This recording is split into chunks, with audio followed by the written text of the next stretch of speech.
Baik, Assalamualaikum warahmatullahi wabarakatuh. Perkenalkan, nama saya Rino. Saya dari kelas PAI 5E. Nah, di sini saya ingin membuat tugas video untuk memenuhi tugas mata kuliah pengembangan kurikulum. Baik, pertama-tama soal yang pertama itu aspek penekanan kurikulum dalam kurikulum Merdeka adalah pengembangan profil belajar Pancasila serta literasi numerasi. Menurutmu, mengapa dalam kurikulum Merdeka menekankan pada dua poin tersebut? Nah, kurikulum Merdeka menekankan dua aspek penting tersebut karena keduanya merupakan fondasi utama dalam membentuk peserta didik yang memiliki kecakapan abad 21 sekaligus karakter kuat sesuai jati diri bangsa Indonesia. Nah, pertama, profil pelajar Pancasila dirancang untuk mencetak generasi yang tidak hanya unggul dari sisi akademik, tetapi juga memiliki nilai moral dan sosial yang kuat. Melalui 6 dimensi utama: beriman dan berakhlak mulia, mandiri, bergotong royong, bernalar kritis, kreatif, dan kebinekaan global. Kurikulum Merdeka ingin memastikan bahwa setiap siswa memiliki karakter yang mampu menghadapi tantangan zaman tanpa kehilangan identitas bangsa. Dengan penekanan ini, proses pendidikan tidak terhenti pada penguasaan materi, tetapi juga membentuk kepribadian yang utuh. Kedua, literasi dan numerasi menjadi fokus karena keduanya adalah kemampuan dasar yang diperlukan untuk memahami berbagai informasi di era teknologi saat ini. Nah, literasi tidak hanya sekedar kemampuan membaca, tetapi mencakup kemampuan memahami informasi, berpikir kritis, serta menyampaikan gagasan berpikir kritis dengan baik. Sementara itu, numerasi memberikan kemampuan untuk menggunakan angka, data, dan logika matematis dalam memecahkan masalah sehari-hari. Kedua kemampuan ini merupakan fondasi penting yang akan mempengaruhi keberhasilan siswa dalam semua mata pelajaran dan dalam kehidupan nyata. Jadi, secara keseluruhan, kurikulum Merdeka menekankan kedua aspek tersebut agar peserta didik menjadi pribadi yang cerdas secara intelektual, matang secara karakter, dan siap menghadapi perubahan zaman dengan sikap yang adaptif dan bertanggung jawab.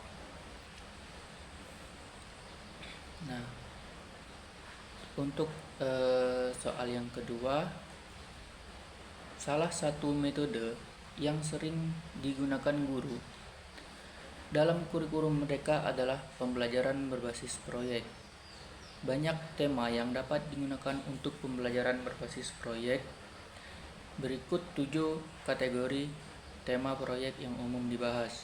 A. Kesehatan tubuh dan jiwa. B. Teknologi. C. Nasionalisme. D. Sustainability. E. Warisan kebudayaan. F. Entrepreneurship. Dan G. Demokrasi. Nah, Anda saat ini adalah seorang calon guru PAI. Jika Anda ditugaskan kepala sekolah atau wakil kepala sekolah di bidang kurikulum untuk memilih tema sustainability dengan isu tentang penurunan kuantitas dan kualitas air, di mana isu ini sejalan berdasarkan isu pengguna berkelanjutan yang dilaporkan oleh Dinas Lingkungan dan Kehutanan Provinsi Kepulauan Bangka Belitung. Pertanyaan pertama, menurut Anda materi PAI apa yang cocok untuk memasukkan tema ini? Yang kedua, bagaimana rencana Anda untuk mengimplementasikan pembelajaran yang diintegrasikan dengan tema tersebut menggunakan pembelajaran berbasis proyek. Baik, saya akan menjawab pertanyaan kedua. Tema proyek sustainability, isu penurunan kuantitas air dan kualitas air.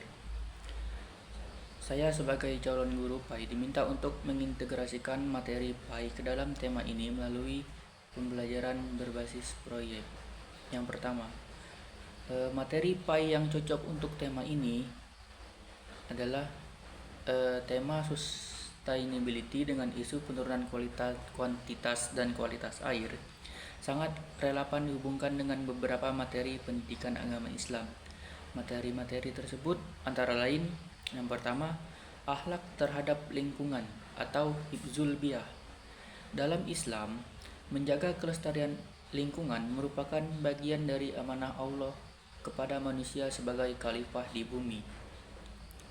Nah, materi ini mengajarkan bahwa setiap muslim berkewajiban menjaga alam, termasuk air, agar tidak rusak dan tetap bermanfaat bagi kehidupan. Yang kedua, fikih tentang toharo atau bersuci. Air merupakan unsur penting dalam ibadah seperti wudhu dan mandi wajib. Penurunan kualitas air tentu berdampak pada kesucian ibadah seorang muslim. Melalui materi ini, siswa memahami betapa pentingnya menjaga kebersihan dan kelestarian air sebagai kebutuhan dasar beribadah. Terus yang ketiga, ayat-ayat Al-Quran tentang larangan merusak bumi. Misalnya surat Al-A'raf ayat 56 yang menegaskan larangan membuat kerusakan di bumi.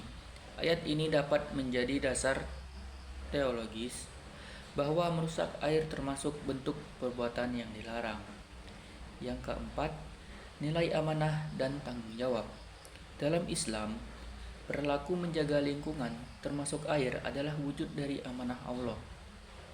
Materi akhlak ini memperkuat kesadaran siswa bahwa mereka memiliki tanggung jawab moral dalam menjaga sumber daya alam. Nah, dengan materi-materi tersebut, siswa dapat melihat isu lingkungan bukan hanya dari sisi ilmiah, tetapi juga sebagai tanggung jawab agama dan moral. Terus yang kedua, bagaimana rencana implementasi pembelajaran berbasis proyek atau PJBL pada tema ini. Nah, rencana implementasi PJBL untuk tema sustainability dapat disusun sebagai berikut. Yang pertama, tahap identifikasi masalah. Guru mengajak siswa mengamati fenomena di sekitar mereka terkait air. Apakah air di sekolah atau rumah mulai keruh? Apakah terjadi pencemaran? Apakah penggunaan air boros? Siswa kemudian mendiskusikan penyebab, dampak, dan menghubungkan dengan kewajiban seorang muslim dalam menjaga lingkungan. Yang kedua, mengkaji materi PAI yang relevan. Guru menjelaskan ayat dan hadis yang membahas pentingnya menjaga bumi.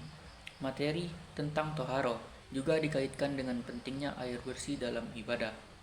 Dengan demikian, siswa memperoleh dasar keagamaan bahwa isu lingkungan bukan sekedar isu ilmiah, tetapi juga perintah agama.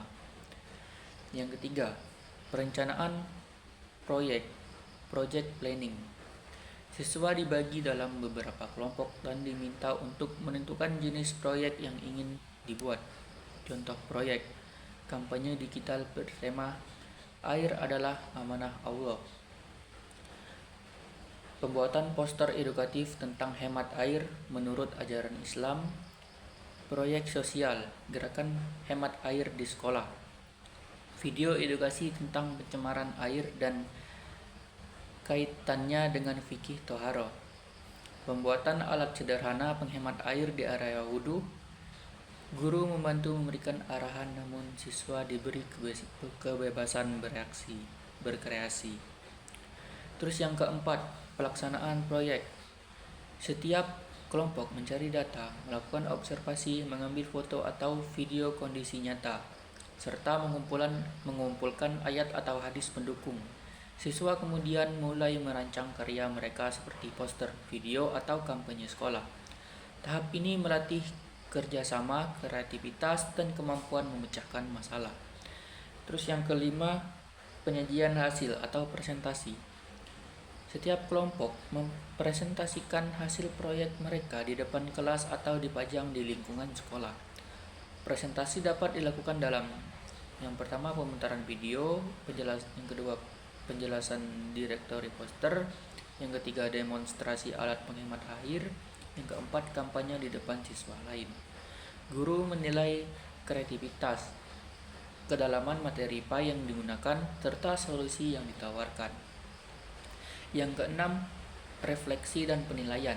Setelah presentasi, guru dan siswa melakukan refleksi bersama. Apa yang mereka pelajari, bagaimana pandangan mereka tentang menjaga air sebagai bagian dari ibadah dan akhlak. Pakaian dilakukan berdasarkan kesukaan proyek dengan tema, penggunaan ayat atau hadis, kerja sama kelompok, inovasi solusi, sikap dan partisipasi siswa. Jadi, kesimpulannya, integrasi tema sustainability dalam pembelajaran PAI dapat menanamkan nilai keagamaan sekaligus kepedulian dalam terhadap lingkungan. Dengan metode pembelajaran berbasis proyek, siswa tidak hanya memahami teori, tetapi juga mampu menghasilkan tindakan nyata menjaga air sebagai amanah dari Allah. Baik, mungkin itu saja yang dapat saya sampaikan. Bila ada salah kata, saya mohon maaf. Pada Allah saya mohon ampun. Saya akhiri, wabillahi taufik wal hidayah. Wassalamualaikum warahmatullahi wabarakatuh.